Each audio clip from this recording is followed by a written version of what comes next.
Hello everybody and welcome to this tutorial on a new opportunity to come and work for the EU institutions. We have just published a competition to select experts in the field of intellectual property. And as usual, on our website you will find this visual giving you an overview of the different steps to take to become a successful candidate in this competition. In this tutorial I will walk you through these different steps and tell you what the details are of each phase.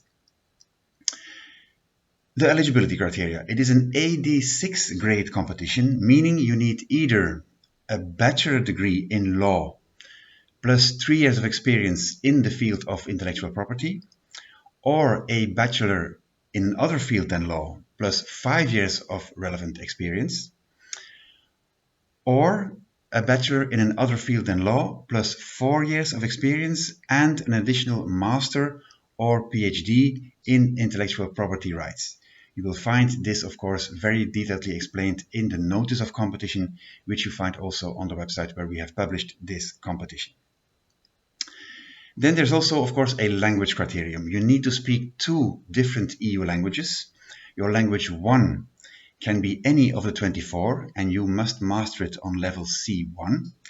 And your language 2 should be one of 5, either English, French, German, Italian or Spanish, because these 5 languages are the languages used in the office dealing with intellectual properties, which is, by the way, based in Alicante. So a nice destination and a nice place of work if ever you are successful in this competition.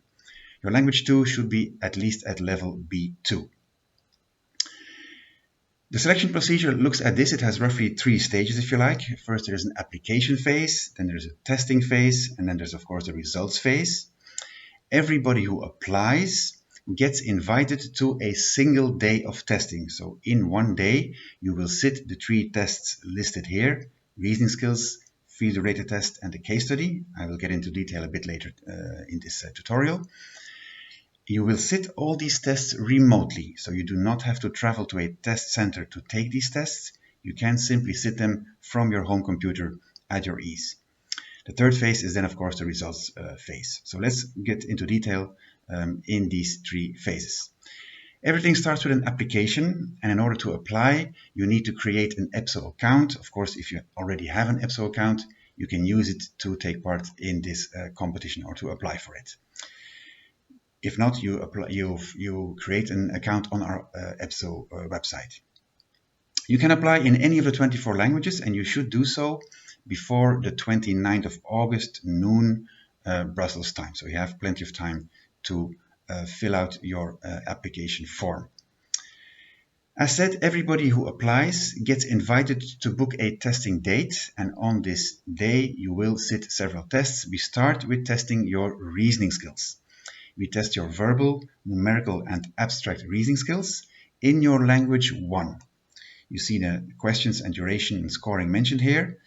For the verbal reasoning test, there is a pass score of 10 out of 20. So you need at least 10 out of 20. If you have more, very good. If you do not have at least 10 out of 20, you are out of the opportunity to be a successful candidate, of course. For numerical and abstract reasoning, there is a combined pass score. As you can see, you need 10 out of 20 combined for these 2 tests.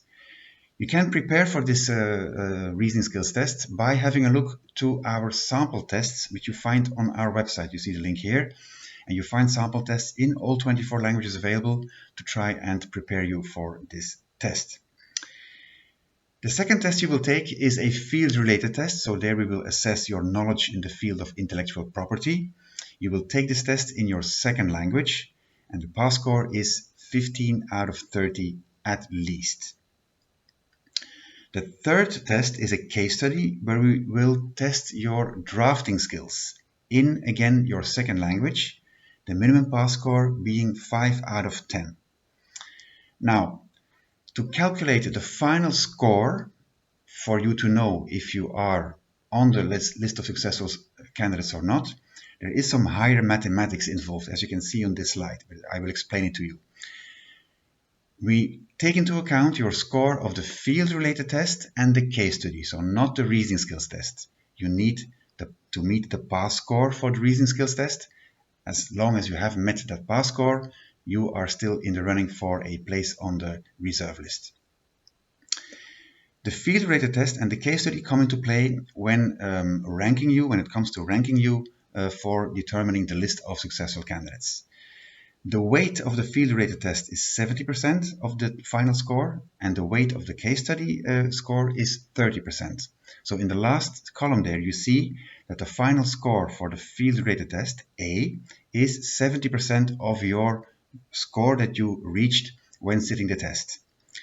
For the case study, the final score B is 30% of your score obtained during the case study test. We multiply this score by 3. Why? Because the case study was marked on 10 points and the field-related test was marked on 30 points. So we first have to level this out in order to be able to weight the scores correctly to then reach a final score for your result. I hope that is clear. It's all explained again in the notice of competition. So the ones with the highest scores are the ones listed on this so-called reserve list or list of successful candidates. We are looking to select 200 successful candidates. So again, this is a very big competition. The ones listed on this list are then recruitable by the EU IPO, which is the EU Intellectual Property Office, as I said, based in Alicante. Whenever they have vacancies available, they will scan the list, invite the people to a job interview, and then if your job interview is successful, you can start working in the office. I hope this is clear. If not, anyhow, please do read the notice of competition very carefully because everything is very well explained in that document. And if you have more questions, you can always reach out to us through the web form on our website. My colleagues will be very happy to answer all questions available. I wish you all good luck with applying and then taking part in the tests of this competition, and I hope you'll be one of our future colleagues in the EU. Thank you and see you next time.